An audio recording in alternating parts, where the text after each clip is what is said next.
ለቃሉ አክብሮት መስጠት። በመጽሐፍ ቅዱስ ጥናታችሁ ከዚህ በፊት በአእምሮአችሁ ይዛችሁት የነበረውን ግምትም ሆነ በውርስና በሂደት ያዳበራችሁትን ሐሳብ በምርምር በር ላይ አስቀምጡት። መጽሐፍ ቅዱስን ለራሳችሁ ሐሳብ ድጋፍ እንዲሆን የምታጠኑ ከሆነ በፍጹም እውነትን ማግኘት አትችሉም። እነዚህን ሐሳቦች በበር ላይ ተዉና ዝቅ ባለ ልብ ጌታ የሚላችሁን ለመስማት ሂዱ። ትሁት የሆነ የእውነት ፈላጊ በክርስቶስ እግር ስር ቁጭ ብሎ ከእርሱ ሲማር ቃሉ ማስተዋልን ይሰጠናል።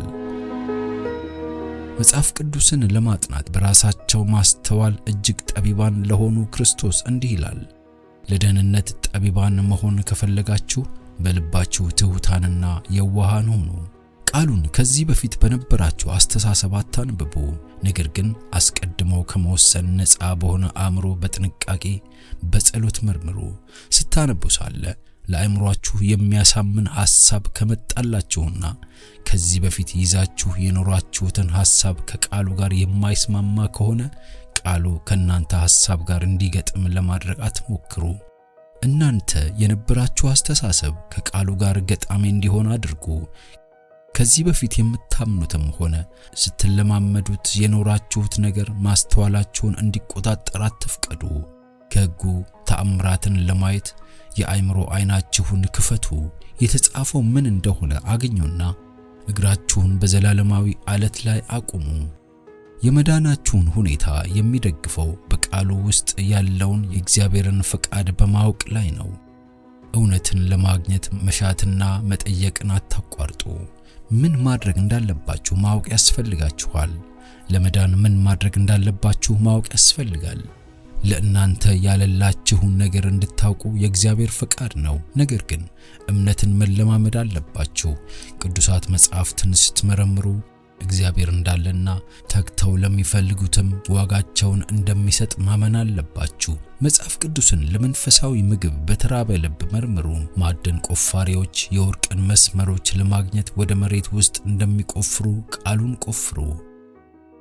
ከእግዚአብሔር ጋር ያላችሁን ግንኙነትና እርሱ ስለ እናንተ ያለውን ፈቃድ እስክትረዱ ድረስ መጽሐፍትን መመርመር አታቋርጡ። ወደ መጽሐፍ ቅዱስ ጥናት ስንመጣ በእግዚአብሔር ፊት እንዳለን እየተሰማን በአክብሮት መምጣት አለብን። አቅልሎ ማየትና ፌዝ መተው አለብን። የቃሉ አንዳንድ ክፍሎች በቀላሉ የሚስተዋሉ ቢሆኑም የሌሎች ክፍሎች እውነተኛ ትርጉም በቀላሉ የሚስተዋል አይደለም። በትዕግስት የተሞላ ጥናትና ማሰላሰል እንዲሁም ልባዊ ጸሎት መኖር አለበት። እያንዳንዱ ተማሪ ቃሉን ሲገልጥ የመንፈስ ቅዱስ አመራር መጠየቅ አለበት። እንደሚሰጠው የተገባው ቃል እርግጠኛ ነው። ቃሉን ለመመርመር ስትመጡ ያላችሁ መንፈስ ከጎናችሁ የሚሆኑትን የረዳት አይነቶች ይወስናል። ልባቸውን በማዋረድ መለኮታዊ አመራርን ከሚሹ ጋር ከብርሃን ዓለም የሚመጡ መላእክት አብረዋቸው ይሆናሉ። ነገር ግን መጽሐፍ ቅዱስ አክብሮት በጎደለው ሁኔታና በራስ ብቃት ስሜት ሲገለጥ ልብ ከሁሉ አስቀድሞ የተሳሳተ ግንዛቤ የያዘ ከሆነ ሰይጣን ባጠገባቸው ይሆንና የእግዚአብሔርን ቃል ግልጽ የሆኑ ቃላት በተመሳሳይ ብርሃን እንዲያዩ ያደርጋል። እውነትን መሻት ፈላጊውን በእያንዳንዱ ቦታ ይሸልመውና እያንዳንዱ አዲስ ግኝት ሌላ የበለጸገ የምርምር መስክ ይከፍትለታል። ሰዎች በአእምሮአቸው በሚያሰላስሉት ነገር ይለወጣሉ። ተራ የሆኑ ሐሳቦችና ጉዳዮች ትኩረትን ከሳቡ ግለሰቡ በተራ ቦታ ይሆናል። ጥልቀት በሌለው የቃሉ ማስተዋል በመርካት ሊገኝ የሚገባውን ነገር ችላ የሚል ከሆነ እግዚአብሔር ሊሰጠው የሚሻውን የበለጸገ በረከት ማግኘት አይችልም።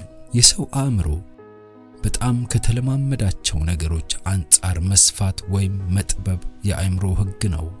የአእምሮ ኃይሎች ትጋትና ቀጣይነት ባለው እውነትን የመመርመር ሥራ ውስጥ ካልገቡ በስተቀር በእርግጠኝነት እየጠበቡ ይሄዱና የእግዚአብሔርን ቃል ጥልቅ ትርጉም የማስተዋል ችሎታቸውን ያጣሉ።